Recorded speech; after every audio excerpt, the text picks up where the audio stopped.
Interesi i qytetarëve për shërbimin e ndihmës juridike falas në Korçë ka ardhur në rritje. Të dhënat e qendrës së shërbimit të ndihmës juridike paqësore tregojnë se deri në muajin qershor të këtij viti janë trajtuar 156 raste, ose 30 më shumë krahasuar me të njëjtën periudhë të vitit 2025, kur u regjistruan 126 raste. Sipas juristes Marinela Nasi, kërkesat më të shpeshta lidhen me çështje pronësie, probleme familjare, procedura administrative dhe aplikime në platformën i Albania. Nasi vlerëson se rritja e numrit të rasteve të trajtuara tregon se gjithnjë e më shumë qytetarë po informohen për këtë shërbim dhe po i drejtohen ndihmës juridike falas për zgjidhjen e problemeve të tyre ligjore.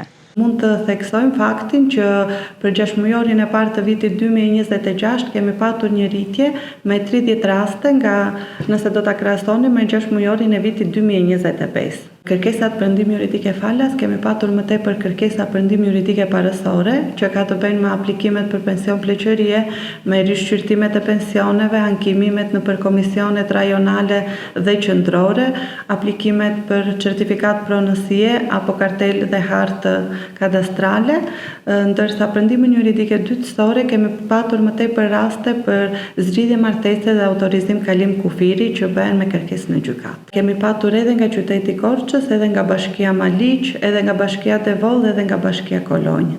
Krahas ofrimit të shërbimeve ligjore, qendra po zhvillon dhe aktivitete informuese dhe promovuese për të njohur qytetarët me të drejtën për të përfituar këshillim dhe ndihmë juridike falas.